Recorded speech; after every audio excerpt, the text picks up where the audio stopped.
नमस्कार, मैं हूं अंकुर और आप देख रहे हैं सत्य हिंदी। अब देख लेते हैं अब तक की खबर। पिछले महीने मई में थोक भाव पर आधारित महंगाई दर रिकॉर्ड स्तर पर पहुंच गई है। सरकार द्वारा जारी आंकड़ों के मुताबिक मई में थोक महंगाई दर 15.88% पर पहुंच गई है, जो कि अप्रैल महीने में 15.08% थी।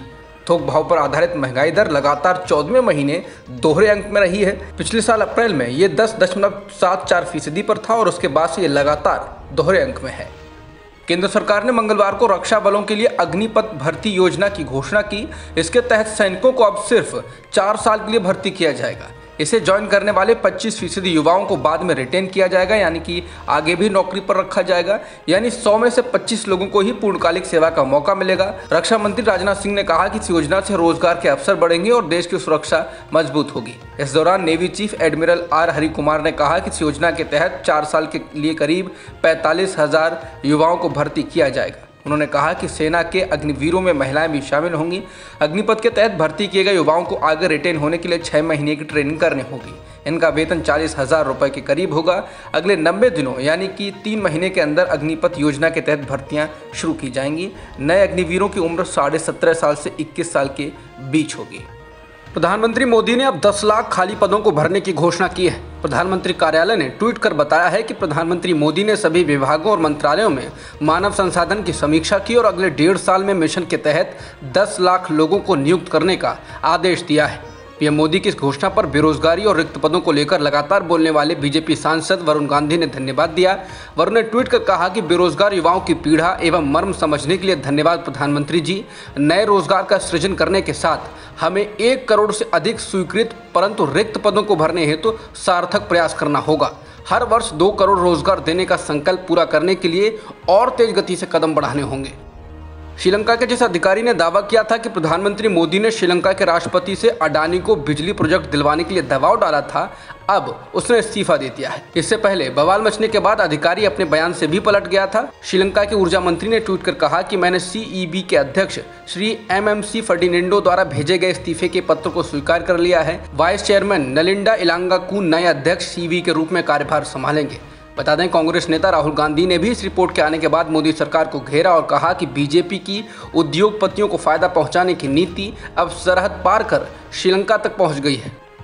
जांच एजेंसी ईडी कांग्रेस के पूर्व अध्यक्ष राहुल गांधी से मंगलवार को भी पूछताछ कर रही है। बड़ी संख्या में कांग्रेसी कार्यकर्ता कांग्रेस मुख्यालय के बाहर जुटे और उन्हें जांच एजेंसी के दफ्तर तक पहुंचने की कोशिश की। प्रदर्शन कर रहे कांग्रेसी नेताओं और कार्यकर्ताओं को पुलिस ने मंगलवार को भी हिरासत में लिया। राजधानी दिल्ली में बड़ी संख्या में पुलिस के जवानों को तैनात किया गया है। सोमवार को राहुल गांधी से 2 बार पूछताछ की गई और ये कुल 10 घंटे तक चली थी।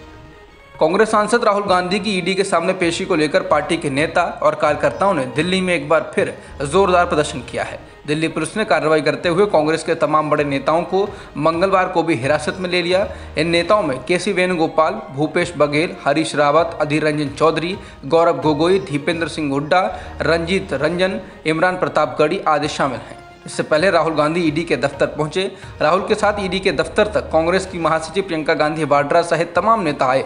जोश से भरे हुए कांग्रेस के कार्यकर्ताओं ने जमकर नारेबाजी की। कार्यकर्ताओं के हुजूम को देखते हुए दिल्ली पुलिस ने ईडी के दफ्तर के आसपास धारा 144 लागू कर थी। ईडी के दफ्तर के बाहर भी कांग्रेस के कार्यकर्ताओं और पुलिस के बीच जबरदस्त झड़प हुई। राहुल गांधी से ईडी की पूछताछ को लेकर आज कांग्रेस ने प्रेस कॉन्फ्रेंस कर 4 सवाल उठाए और मोदी सरकार को निशाने पर लिया। कांग्रेस के मुख्य प्रवक्ता रणदीप सुरजेवाला ने 4 सवाल पूछे और फिर उनका जवाब दिया। सुरजेवाला ने कहा कि ईडी और मोदी का डर राहुल गांधी से क्यों है। सुरजेवाला ने कहा कि ईडी की कार्रवाई क्या जनता के मुद्दे उठाने वाली मुखर आवाज को दबाने का षड्यंत्र है। क्या राहुल गांधी मोदी सरकार द्वारा चंद धन्ना सेठों के हित साधने में रोड़ा बने हुए हैं, इसलिए मोदी सरकार उन पर कार्रवाई कर रही है। सुरजेवाला ने पूछा कि भाजपा सरकार हजारों करोड़ विज्ञापन पर खर्च कर 40-50 मंत्री लगाकर मीडिया पर दबाव बनाकर केवल एक आवाज राहुल गांधी को दबाने की कोशिश क्यों कर रही है। कांग्रेस नेता रणदीप सुरजेवाला ने राहुल गांधी पर ईडी की कार्रवाई को लेकर कहा कि जब चीन ने देश की जमीन पर कब्जा किया, जवान शहीद हुए, पीएम ने कहा कि ना कोई घुसा है और ना ही कोई आया है, तब अकेले राहुल गांधी ने सरकार को घेरा और शहीद जवानों के लिए आवाज उठाई।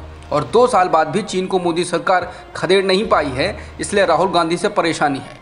सुरजेवाला ने कहा कि राहुल गांधी ने महंगाई से बदहाली पर सरकार को घेरा, डूबती अर्थव्यवस्था और गिरते रुपए को लेकर घेरा, छिनती नौकरियों को लेकर सरकार को घेरा, कोरोना में मोदी सरकार के बद इंतजामी पर घेरा और जब वैक्सीन के पैसे लेने शुरू किए तब घेरा। इसलिए मोदी सरकार राहुल गांधी से परेशान है। सुरजेवाला ने कहा कि देश में नफरत के माहौल के खिलाफ एकमात्र आवाज जिसने सरकार की आंख में आंख डालकर कहा कि धर्मांधता और जहर से देश का भला नहीं हो सकता है, वो राहुल हैं। इसलिए राहुल गांधी मोदी सरकार के निशाने पर हैं। विपक्ष के राष्ट्रपति उम्मीदवार के रूप में एनसीपी प्रमुख शरद पवार के नाम पर लगातार अटकलें लगाई जा रही थीं, लेकिन उन्होंने इसको अब खारिज कर दिया है। शरद पवार ने कहा कि मैं रेस में नहीं हूं, मैं राष्ट्रपति पद का उम्मीदवार नहीं हूं। टीओआई की रिपोर्ट के मुताबिक शरद पवार ने सोमवार को एनसीपी कैबिनेट बैठक के दौरान ये बात कही। शरद पवार का बयान इस वक्त आया है जब हाल ही में कांग्रेस ने उनकी उम्मीदवारी का समर्थन किया था। अब तक की खबरों में इतना ही। बाकी खबरों के लिए बने रह सकते हैं आप सत्य हिंदी.com। नमस्कार।